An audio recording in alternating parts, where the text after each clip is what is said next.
ఇంతలో కూడా ఒక ఫ్రాడ్ కానీ ఒక క్రైమ్ కానీ జరగాలంటే ఇంకొంచెం ఎక్కువ ఎక్సైట్మెంట్ ఫ్యాక్టర్ లేకపోతే ఇంకొంచెం లోపల ఇన్ డెప్త్ ఇన్ఫర్మేషన్ తెలిసినోడే చేయగలుగుతాడు. సో మీరు అడిగిన దానికి అంటే ఇప్పుడు ఆయనకి బ్యాంకింగ్ తెలిసినట్టుగానే నాకు ఇంత దాని మీద ఇంట్రెస్ట్.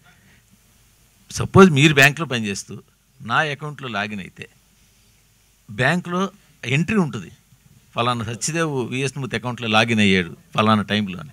నెక్స్ట్ ఆయన లాగిన్ అయితే టైం ఉంటుంది. సో ఇప్పుడు అంత పకడ్బందీ సిస్టమ్ ఉంది. సో అంత సులువుగా బ్యాంక్లో మీరు అన్నట్టు చెక్స్ మీద ఏదో సిగ్నేచర్స్ ఇవి అవి చేసేంత సీన్ ఇప్పుడు లేదు సార్. చేస్తుంది ఎవరు సార్? చేస్తుంది ఒక బ్యాంక్ ఎంప్లాయీ. అవునది. సో ఇప్పుడు ఇంటి దొంగని ఏదో సామెత ఉంటుంది కదా, ఇంటి దొంగని ఎవరో ఇంటి దొంగని ఈశ్వరుడైనా పట్టుకోలేడు అన్న కాన్సెప్ట్ సార్. ఇప్పుడు మీరు చెప్పిన యాజిటీస్ ఉన్నాయి సినిమాలో. రెడ్డి గారికి ఇవ్వండి సార్. ఇప్పుడు ఇవాళ మంచి సినిమా తీయడం వేరు, మంచి ప్రమోషన్ చేయడం వేరు, మంచి రిలీజ్ ఇవ్వడం వేరు. బట్ మీరు మంచి సినిమా తీశారని అనుకుంటున్నాము, మంచి ప్రమోషన్ ఎలాగే చేశారు, అందరూ చూస్తున్నారు, ప్రమోషన్ చాలా బాగుంది. బట్ రిలీజు కరెక్టేనంటారా? ఎందుకంటే 1 వీక్ ముందు పుష్ప అనే సినిమా ఉంది. సో సాధారణంగా అలాంటి పెద్ద సినిమా వస్తున్నప్పుడు సినిమా లవర్స్ ఎవరైనా కూడా రూపాయి దాచుకుని ఆ సినిమా, ఎందుకంటే పుష్ప సినిమాకి ఇప్పుడు రేపు పొద్దున 300 నుంచి 500 600 టికెట్ డబ్బులు పెట్టాల్సి వస్తుంది. సో దానికోసం 1 వీక్ ముందే వాళ్ళు ఇంకొచ్చిన సినిమాకి దీన్ని పక్కన పెడదాం, ముందు దానికి డబ్బులు కావాలి కదా అని కామన్ ఆడియన్స్ దృష్టిలో పెట్టి నేను అడుగుతున్నా. సో ఇలా టైంలో మీరేమనుకుంటారు? 1 వీక్ చాలు మనకి రన్ సరిపోతుంది, పుష్ప 1 వీక్ దాకా అక్కలేదు మనకి 1 వీక్ మీరు అనుకుంటారు. సో ఇది కరెక్ట్ రిలీజ్ డేటేనా? ఈ సినిమాకు పుష్ప 2 వీక్స్ ఉంటుందండి. 2 వీక్ ముందు వస్తున్నామండి పుష్ప. మనం ఈ కంటెంట్కు, ఈ స్టోరీకి, యూత్కి కానీ కొత్తగా ఉంది కాబట్టి, నచ్చుతుంది కాబట్టి ఆ సినిమాకి ఈ సినిమాకి సంబంధం లేదండి.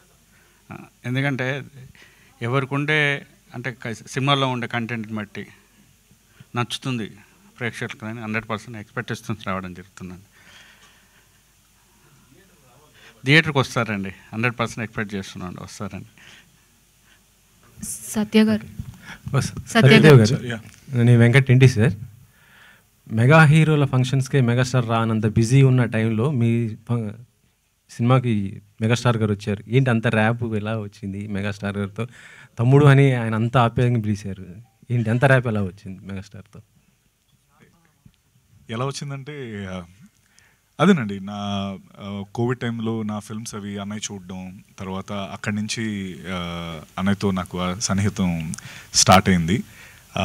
నిజంగా నేను మొన్న అన్నట్టు మా ప్రీ రిలీజ్ ఈవెంట్ మా బిగ్గెస్ట్ పిఆర్ యాక్టివిటీ అది. ఎందుకంటే అన్నయ్య రావడం, అక్కడి నుంచి సినిమా ఉందని అప్పటి వరకు కొంతమందిగా తెలిస్తే మొత్తం ప్రపంచం అంతా తెలిసింది ఆ ఈవెంట్ ద్వారా. సో నిజంగా ఆయన వచ్చి మా సినిమాని ఒక 3-4 టైమ్స్ ఎక్కువ తెలిసేలా చేశారు.